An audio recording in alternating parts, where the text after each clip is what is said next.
We got two Monday Night Football games for week 6, but one game I'm focusing in on the most because I think one of the sides is severely undervalued and we're going to take advantage. Welcome to the channel. My name is Peter Apple, and this is the home for all of my NFL picks moving forward. So make sure to subscribe for future free picks with full analysis. And again, the best way to support these and keep the picks free, all I ask, you just like the video and comment down below. What are your thoughts on the other Monday Night Football game, on this one? What are your thoughts on my plays? I'd love to start some discourse in the comment section below. And a reminder that you can find all of my picks on BetMGM. Remember to use code JUSTGridiron if you're new, because if your first pick loses, you get it all back in bonus bets up to 1,500. Seriously, if you like the bet that I have and you haven't downloaded BetMGM yet, use code JustGridiron, because if the pick loses, you get it all back in bonus bets up to 1,500 bucks. Before we get into the play, I do want to kind of apologize, but not really. I don't want to apologize for not giving you guys plays,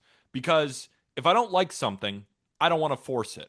I went over the Sunday board. My model liked some spots that I didn't. My model actually liked some plays that on Sunday ended up losing, so it was a good idea not to. I just didn't like the board, so I didn't want to force plays. I don't think that's a good way to win. Just because NFL is on, we have to bet. No, I didn't like plays, so I didn't bet them. But I like one in this Monday Night Football game. Let's talk about it. So we remember the last time that these two teams played.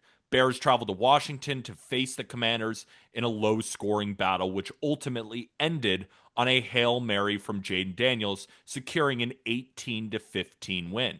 Everyone remembers that win, that 3-point win for Washington, but now Chicago is off a bye, and a common theme that you're going to hear when people analyze this game is revenge, right? The Bears are going to get revenge. Commanders don't have Terry McLaurin. They're off the bye week.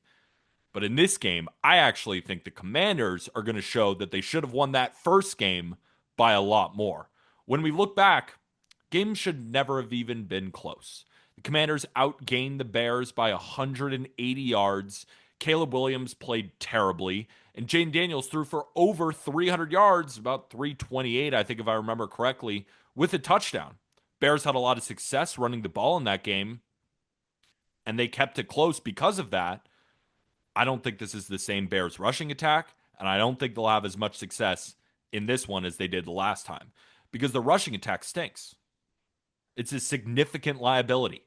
They rank dead last, 32nd in EPA per rush, and 24th in rushing success rate, and it makes their offense extremely one-dimensional. Washington's defense, on the other side, is well equipped to capitalize on this. They sit 15th in EPA per play allowed, and 12th overall against the run. And their defensive front ranks 5th in pressure rate according to FTN Fantasy. The question is, can the Bears off the bye figure out how to run the football against Washington? It's possible, but the Bears historically have been terrible off the bye. This is Caleb Williams' 5th career start. So he's played 4 games with extended rest. And funny enough, all of them have been on the road, and all of them he's been an underdog in those games. They're 1-3 against the spread. Their one win, though, they did beat the Packers, which is a divisional matchup towards the end of the season. But if we take out that divisional game, 0-3 against the spread, averaging 13.3 points per game. They've scored 40 points total in those other 3 games. It also should be noted that Caleb Williams has played 4 primetime games. Guess how many wins he has? As much as you and I. 0. If you don't think the Bears can win, there's no real point betting their spread, just in case of a backdoor cover. More often than not, you pick the team to win and they cover. So I'm not interested in a Bears team that I don't think can win in this spot. Now, he does have a new head coach in Ben Johnson. We know this. And Ben Johnson is what I think to be a great offensive mind. And I'm sure he'll do a better job on the offensive side. I don't think they're going to only score 13 points. The thing is, I don't think the Bears are going to be able to stop Jaden Daniels. He's played 4 games against teams off extended rest, off the bye. He's 3-1 against the spread in those games, scoring on average 32 points per game. Even with more time to prepare, nobody's been able to stop him. And I have reason to believe he'll be around the 30-point mark in this game. The Commanders' offense is built around one of the most efficient ground games in the league. And it's been the engine this entire season. That's why I'm not super worried about Terry McLaurin and Noah Brown missing this game. They rank fourth in both EPA per rush and rushing success rate despite missing Jane Daniels for multiple games. On design runs by running backs alone, they're the NFL's most efficient unit. Number one in EPA per rush, third in success rate. And I'm a Cliff Kingsbury guy, but I like him here. His system heavily relies on diverse run concepts and motion to stress these defenses both horizontally and vertically. And it should be particularly effective against a Chicago front that ranks 24th in EPA per rush allowed and 26th in success rate.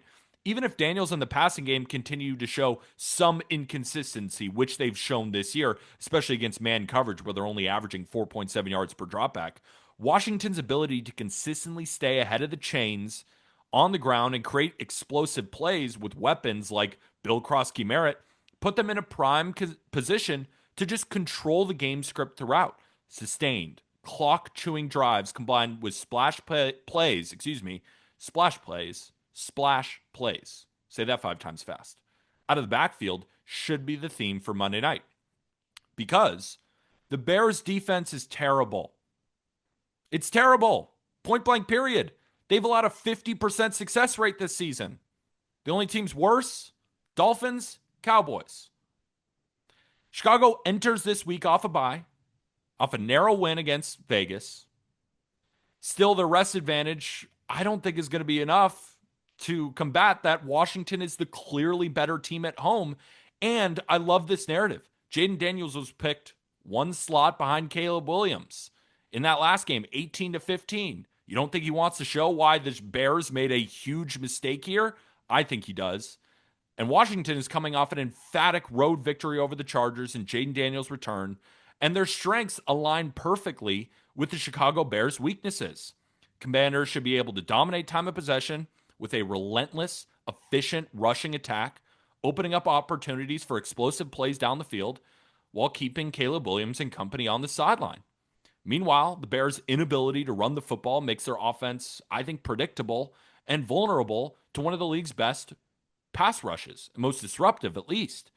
Even with an extra week to prepare, Washington's physicality and efficiency on both sides of the football should allow them to control the game flow. I make the Commanders -6.5, even without Terry McLaurin, even without Noah Brown. So at -4.5, I'm all over the Commanders to win one unit, and I got a great price. Now, it's been bouncing around, but don't be afraid. It's bouncing around through dead numbers like 5.5. So as long as you take Washington up to -5.5 at 6, right now I'm at 6.5. I'm taking a little bit of a step back there. But as long as you're 5.5 or more, or less, the play for me is the Commanders winning and covering over the Chicago Bears on Monday night.